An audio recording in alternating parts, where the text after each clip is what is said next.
Hello students, I am Nidhi Bhatt, your science teacher. Today we will continue chapter number 6, life process. In previous video we had discussed blood circulation in human being. Today we will discuss part number 9, importance of circulation. So let's start. Students, first we will discuss about importance of double circulation in human being. तो देखेंगे students importance of double circulation. Students previous video में हमने double circulation को study किया था. In double circulation blood comes 2 times in heart in 1 cycle. एक cycle में heart के अंदर ब्लड 2 बार एंटर हो रहा था. ठीक है, उसको हमने डबल सर्कुलेशन कहा था. तो इस डबल सर्कुलेशन का ह्यूमन बीइंग में बहुत ज़्यादा इंपॉर्टेंस है because double circulation allows complete segregation of oxygenated and deoxygenated blood. Means हमने देखा था ह्यूमन हार्ट के 4 चैम्बर होते हैं.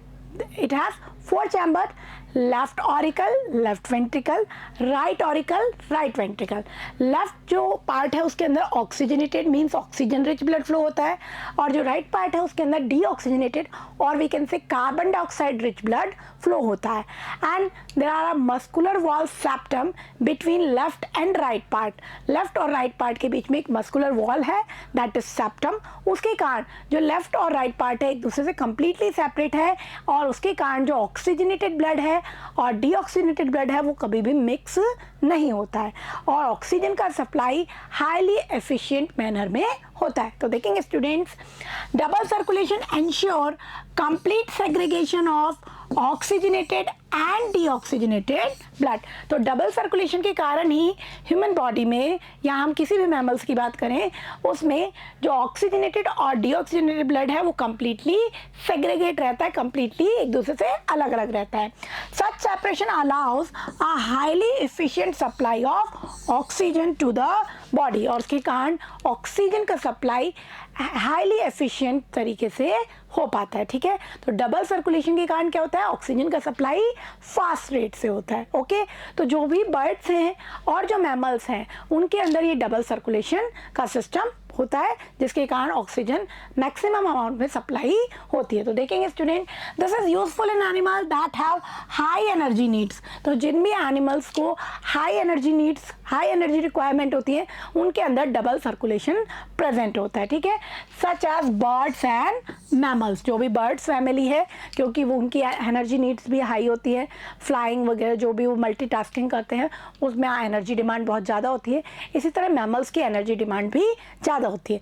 ये अपनी बॉडी टेम्परेचर को रेगुलेट करने के लिए भी एनर्जी को, बॉडी की एनर्जी को यूज़ करते हैं. ठीक है, तो इसलिए इनकी एनर्जी डिमांड काफ़ी हाई होती है और उसको कंप्लीट करने के लिए, उसको इंश्योर करने के लिए इनमें डबल सर्कुलेशन प्रेजेंट होता है. तो देखेंगे which constantly use energy to maintain their body temperature. यानी ये एनिमल्स जो होते हैं बर्ड्स और मैमल्स ये अपना बॉडी टेम्परेचर रेगुलेट करने के लिए भी बॉडी से एनर्जी को यूज़ करते हैं. ठीक है, इसलिए इनका एनर्जी डिमांड कैसा होता है, बहुत ज़्यादा हाई होता है. तो जो डबल सर्कुलेशन का पाथवे है उसमें ऑक्सीजनेटेड ब्लड और डीऑक्सीजनेटेड ब्लड अलग अलग पार्टीशन में हार्ट में फ्लो होता है और जो पूरा प्रोसीजर है डबल सर्कुलेशन का उससे ऑक्सीजन का सप्लाई मैक्सिमम अमाउंट में होता है. ओके स्टूडेंट, तो इसलिए डबल सर्कुलेशन एफिशिएंट तरीके से ऑक्सीजन को सप्लाई करने के लिए बहुत ज़्यादा इंपॉर्टेंस है. Okay students, now the next point is heart beat. Heartbeat means rhythmic contraction and relaxation of heart muscles. Students blood को पंप करने के लिए जो हार्ट की मसल्स होती हैं दैट इज कार्डियक मसल्स वो रिदमेटिकली कॉन्ट्रैक्शन और रिलैक्सेशन करती रहती हैं and one contraction and relaxation constitute one heart beat. यहाँ पे हम कॉन्ट्रैक्शन के लिए एक नया टर्म यूज करेंगे that is systole and for relaxation we can say diastole. Okay, तो देखेंगे students rhythmic contraction we can say systole and expansion जिसको हम डायस्टोल भी कहते हैं इज कॉल्ड हार्ट बीट. तो जो रिदमिक कॉन्ट्रैक्शन और रिलैक्सेशन हो रहा है उसी से क्या बनती है, हार्ट बीट. और हार्ट की मसल्स में इस कॉन्ट्रैक्शन और रिलैक्सेशन को इनिशिएट करने के लिए ऐसे नोट प्रेजेंट होती है which is present in upper part of right auricle. तो देखें स्टूडेंट्स ऐसे नोट और we can say sinoatrial nodes और sino auricular node generate impulses which initiate heart muscles to contract. तो ये जो ऐसे नोड होती हैं इनसे कुछ इम्पल्सेस जनरेट होते हैं, कुछ सिग्नल्स जनरेट होते हैं, जिनके कारण जो हार्ट की मसल्स हैं, कार्डियक मसल्स, उनमें कॉन्ट्रैक्शन स्टार्ट होता है। ऐसे नोड को हम हार्ट का पेसमेकर भी कहते हैं। So S A node also called pacemaker of heart. तो हार्ट बीट को रेगुलेट करने का काम किसका होता है? ऐसे नोड का। Okay students, now heart beat 72 times in 1 minute. Approximate 1 minute में 72 टाइम्स हार्ट बीट होती है। अगर हम कोई फास्ट एक्सरसाइज कर रहे हैं, रनिंग या कोई हाइपर टेंशन की सिचुएशन है, तो ये थोड़ी सी एक्सीड भी हो सकती है और कभी कभी ये थोड़ी सी कम भी हो सकती है। Okay, now the next thing is heart sound. जो हार्ट के अंदर वॉल प्रेजेंट होते हैं उनकी क्लोजिंग के कारण एक साउंड सुनाई देता है, that is called heart sound and it sounds as loop dub. So taking a student, in healthy adults there are two normal heart sound described as loop and dub that occur in sequence with each heartbeat. तो her heart beat पे ये sound सुनाई देता है. जब doctor आपकी heart beat को check करता है स्टेथोस्कोप की हेल्प से तो उसको ये साउंड सुनाई देता है. Okay students, now it produce by the closing of the atrioventricular valve and semilunar valve. तो हमने दो तरह के valve देखे थे. One is present between auricle and ventricle, that is atrioventricular valve, and second is present between ventricle and large vessel, that is called semilunar valve. तो उन valve की closing के कारण ही ये sound हमें सुनाई देता है. ओके स्टूडेंट, तो हमने हार्ट बीट और हार्ट साउंड के बारे में देखा. Now the next thing is blood pressure. अब ब्लड प्रेशर क्या है स्टूडेंट्स? जब ब्लड वेसल्स के अंदर फ्लो हो रहा है तो वो ब्लड की जो वेसल्स हैं उनकी वॉल पे प्रेशर, एक फोर्स क्रिएट करता है, उसी को हम क्या कहते हैं? Blood pressure. तो देखेंगे student, the force that blood exert against the wall of a vessel is called blood pressure. Okay student, तो जो उसकी वॉल के अगेंस्ट ब्लड प्रेशर क्रिएट कर रहा है उसी को हम क्या कहते हैं? Blood pressure. And blood pressure is higher in artery than in veins. हमने जब आर्टरीज और वेन को डिफ्रेंशिएट किया था तब हमने देखा था कि आर्टरीज के अंदर blood pressure compared to veins थोड़ा सा ज़्यादा होता है. ठीक है, because arteries have to pump blood in whole body. तो आर्टरीज को पूरी बॉडी में ब्लड को पंप करना होता है, इसलिए उनके अंदर प्रेशर थोड़ा ज़्यादा होता है. तो देखेंगे this pressure is much greater in arteries than in veins. Okay student, अब ये प्रेशर भी 2 टाइप्स का होता है. One is systolic pressure and one is diastolic pressure. Systolic pressure means pressure during ventricular contraction. जब ventricles में contraction हो रहा है उस ड्यूरेशन में जो arteries की wall है उन पे जो pressure लग रहा है that is called systolic pressure. And during ventricular relaxation, जब ventricles में relaxation हो रहा है उस ड्यूरेशन में जो walls में arteries की walls में pressure लग रहा है that is called diastolic pressure. तो देखेंगे students, the pressure of blood inside the artery during ventricular systole और we can say contraction is called systolic pressure. तो वेंट्रिकल्स में जब कॉन्ट्रैक्शन होगा तब जो आर्टरीज पे प्रेशर लग रहा है, आर्टरीज की वॉल पे जो प्रेशर लग रहा है उसको हम क्या कहते हैं? Systolic pressure. और जो प्रेशर वेंट्रिकल्स में रिलैक्सेशन के ड्यूरेशन में लग रहा है that is called diastolic pressure. Pressure in artery during ventricular diastole और we can say relaxation is called diastolic pressure. Okay student, तो एक हेल्दी पर्सन के अंदर systolic pressure about 120 mm of Hg होता है और diastolic pressure is about 80 mm of Hg. तो देखेंगे the normal systolic pressure is about 120 mm of Hg and diastolic pressure is about 80 mm of Hg. Here mm of Hg means pressure का unit है ये. Okay student, तो approximate इसी के आसपास की रेंज में एक हेल्दी एडल्ट के अंदर systolic pressure 120 mm of Hg होगा and diastolic pressure 80 mm of Hg होगा. इस ब्लड प्रेशर को मेजरमेंट करने के लिए जो इंस्ट्रूमेंट यूज किया जाता है दैट इज स्फाइग्मोमैनोमीटर. तो देखेंगे blood pressure is measured with an instrument called स्फाइग्मोमैनोमीटर. तो आपने देखा होगा जब ब्लड प्रेशर आप डॉक्टर से कभी भी आप हॉस्पिटल जाते हैं तो डॉक्टर आपका ब्लड प्रेशर चेक करता है तो इस इंस्ट्रूमेंट को वो यूज़ करते हैं.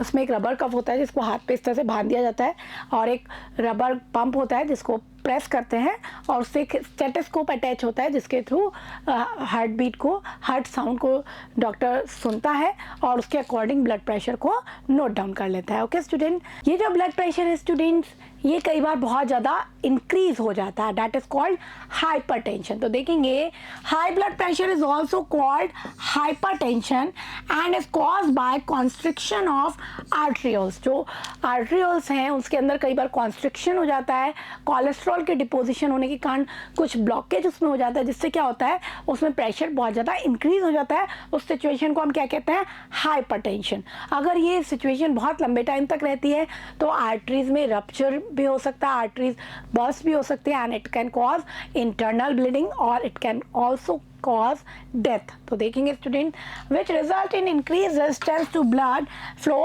and it can lead to the rupture of an artery and internal bleeding। तो ये बहुत एक डेंजरस सिचुएशन इसके कारण हो सकती है। ठीक है, तो ब्लड प्रेशर हमारा मेंटेन रहना चाहिए, ना तो बहुत ज़्यादा लो होना चाहिए ना बहुत ज़्यादा हाई होना चाहिए। ओके स्टूडेंट, सो स्टूडेंट इस तरह का इंस्ट्रूमेंट स्फाइग्मोमैनोमीटर यूज़ किया जाता है ब्लड प्रेशर को मेजर करने के लिए।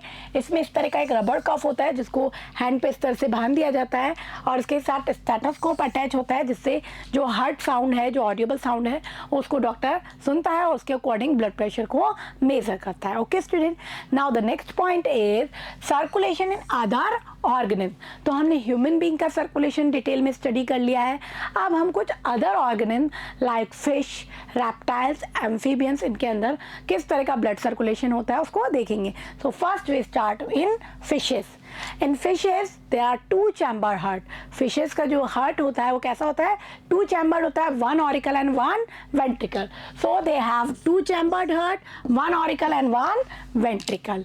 और जो इनका रेस्पिरेटरी ऑर्गन होता है, जैसे ह्यूमन बीइंग में लंग्स था, फिशेस के अंदर जो रेस्पिरेटरी ऑर्गन है दैट इज गिल। तो फिशेस के अंदर ऑक्सीजन का ट्रांसफर, ऑक्सीजन का एक्सचेंज कहाँ पे होगा, गिल्स के अंदर होगा। ओके स्टूडेंट, इनका जो हार्ट होता है वो टू चैम्बर्ड होता है और जो सर्कुलेशन इनके अंदर पाया जाता है that is single circulation, means blood comes into heart in only one times in one cycle।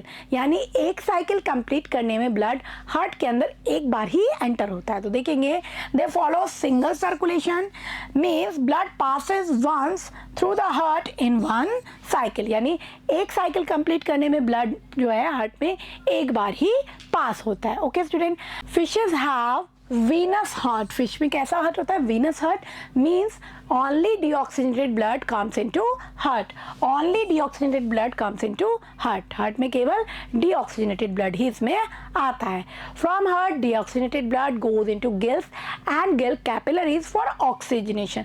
तो देखेंगे from heart deoxygenated blood goes to the gills। कहाँ भेज दिया जाएगा deoxygenated blood को, हार्ट से गिल्स में। गिल्स के अंदर क्या प्रेजेंट होती है, गिल कैपिलरीज। तो उनके अंदर ये ब्लड चला जाता है फॉर ऑक्सीजनेशन। वहाँ पे क्या होता है इसका, ऑक्सीजनेशन। जो फिशेज होती है अपने माउथ के थ्रू जो भी वाटर होता है उसको अंदर ले लेती है और उस वाटर में जो डिजॉल्व ऑक्सीजन होती है वो डिफ्यूजन के थ्रू कहाँ आ जाती है, ब्लड में। तो ब्लड का क्या हो जाता है, ऑक्सीजनेशन। ठीक है, और जो डीऑक्सीजनेटेड जो वाटर है, मीन्स जो कार्बन डाइऑक्साइड उन्होंने रिलीज की है वो किस में मिक्स हो जाती है, वाटर में, और वो वाटर गिल्स के थ्रू बॉडी से बाहर रिमूव कर दिया जाता है। Then oxygenated blood supplied into body parts. तो जो ऑक्सीजनेटेड ब्लड है उसको कहाँ सप्लाई कर दिया जाता है, बॉडी पार्ट्स में सप्लाई कर दिया जाता है। तो इस तरह का सर्कुलेशन फिशेज में पाया जाता है। तो इसको हम डायग्रामेटिकली देखेंगे स्टूडेंट्स। इस तरह का सिस्टम होता है सिंगल सर्कुलेटरी सिस्टम। ये इसका हार्ट प्रेजेंट है यहाँ पर। इस हार्ट में बॉडी से जो भी डीऑक्सीजनेटेड ब्लड है वो कलेक्ट होकर के आ रहा है। ठीक है, ब्लू कलर से इसको शो किया है। हार्ट से ये ब्लड पंप होकर के कहाँ जाएगा, it goes into Gill capillaries.